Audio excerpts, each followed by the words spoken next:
In nomine Patris et Filii et Spiritus Sancti. Amen. Shalom. Aleichem. Magandang umaga sa ating lahat, saan man panig ng buong mundo. Mga nakikinig at nanonood ngayon, atin naman pakinggan ang mabuting balita ng Panginoon ayon kay San Juan. Glory to you, Lord Jesus Christ. Noong panahong iyon, sinabi ni Jesus sa kanyang mga alagad, ngunit ang patnubay, ang espiritu ng katotohanan, ang paparito mula sa Ama. Susuguin ko siya sa inyo buhat sa Ama, at siya ang magpapatutuo tungkol sa akin, at magpatutuo rin kayo tungkol sa akin, sapagkat sa pasimula pa'y kasama ko na kayo. Sinasabi ko ito sa inyo upang huwag kayong mawalan ng pananalig sa akin. Palalayasin nila kayo sa mga sinagoga. Darating ang panahon na ang sino mang pumatay sa inyo ay mag-akalang naglilingkod siya sa Diyos.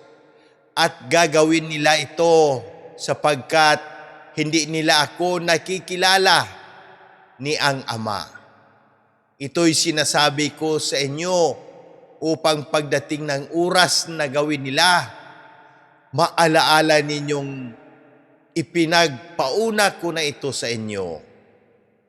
Ang mabuting balita ng Panginoon. Praise to you, Lord Jesus Christ. Pagnilayan natin bilang mga Romano Katoliko,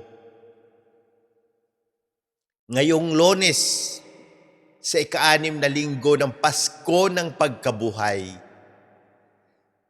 sa mabuting balita ngayon, pinaalalahanan tayo ni Jesus na hindi magiging madali ang pagiging tunay na tagasunod niya. Sinabi niya na darating ang panahon na uusigin, huhusgahan, at itatakwil ang kanyang mga alagad. Ngunit hindi niya tayo iniiwang nag-iisa dahil ipinangako niya ang Espiritu Santo, ang Espiritu ng katotohanan, na magiging gabay, lakas, at tagapagtanggol natin.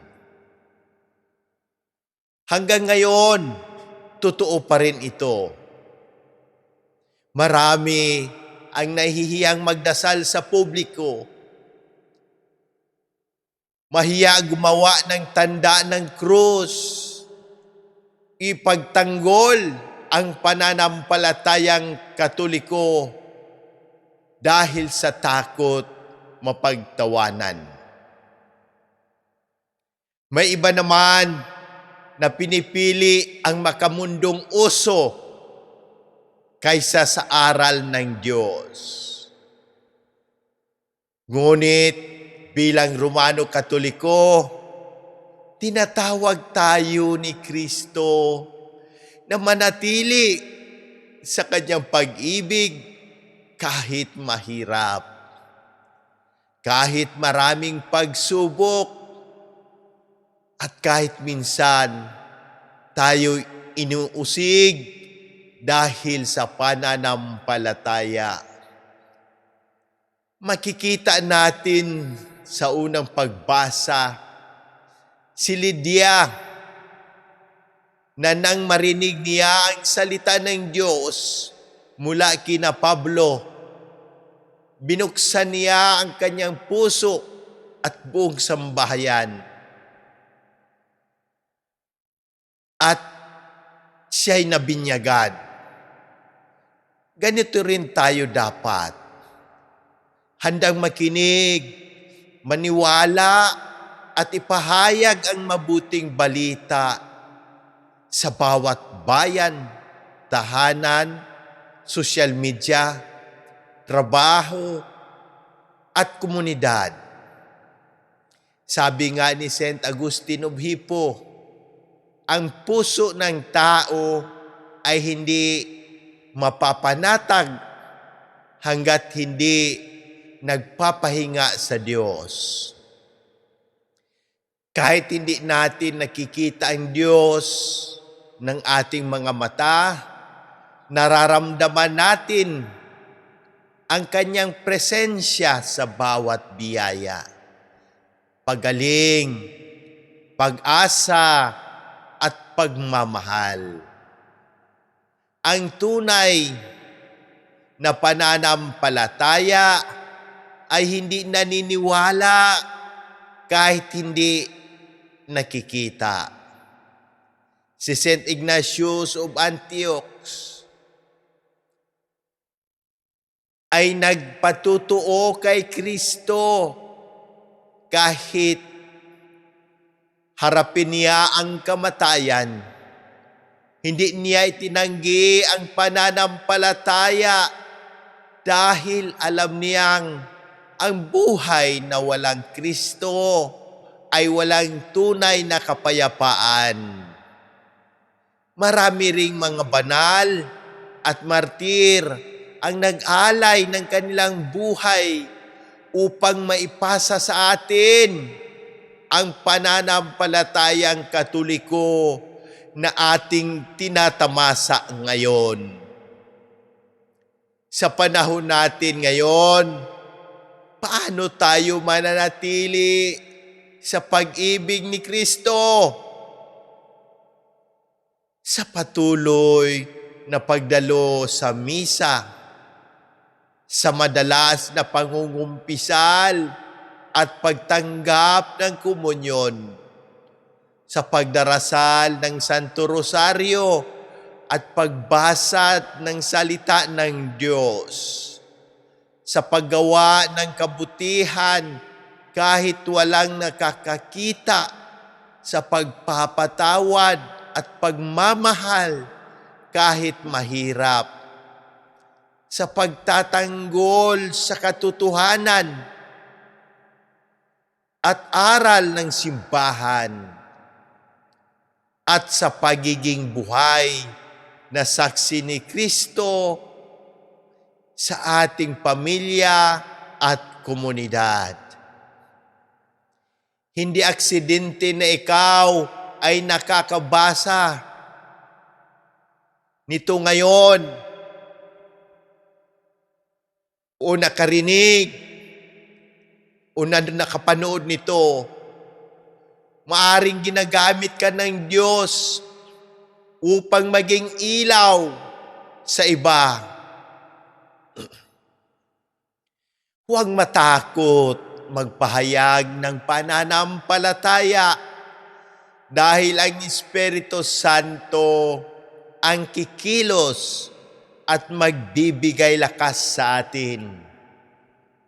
Manalangin tayo. Amang makapangyarihan, sa ngalan ni Jesus, hinhiling namin ang iyong awa, pagalingin at pagpapala. Ipadala mo po ang iyong banal na Espiritu upang pagalingin ang mga may karamdamang pisikal, emosyonal at espiritual. Hipuin mo po ng iyong mapaghimalang kamay sina Monsignor Ismael, Padre Arnel, Padre Ayan, Padre Lorenzo Boots, Padre Cesar, Padre Boy, Raul, Jonah, Adela, Fatima, Raymond Lawrence, Faith, Rino, Rochelle, Irene, Ami, at ang aming buong pamilya. Pagalingin mo rin ang lahat na may karamdaman na nakabasa, nakikinig at nanonood nito. Basbasan mo ang lahat ng kaparian, seminarista, relihiyoso at relihiyosa. Gabayan mo ang aming mahal na Santo Papa, Leo XIV, ang lahat ng obispo, aming kura paroko, Diocesan Administrador, Monsignor Claro Caluya, Sister Sara, Cherry, Erlinda, at ang buong sambahayan ng Pilipinas, at ang aming Presidente, Ferdinand Marcos Jr., bigyan mo ng karunungan at malasakit ang aming gobyerno upang manaig ang katotohanan, kapayapaan at pagkakaisa.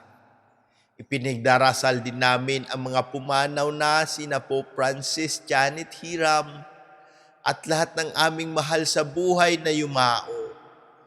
Pagkalooban mo sila ng kapahingaang walang hanggan. Mahal na Inang Maria, ilapit mo po kami lagi sa iyong anak na si Jesus. Iligtas mo kami sa lahat ng unos, kalamidad, sakuna, sakit, kasamaan at kapahamakan.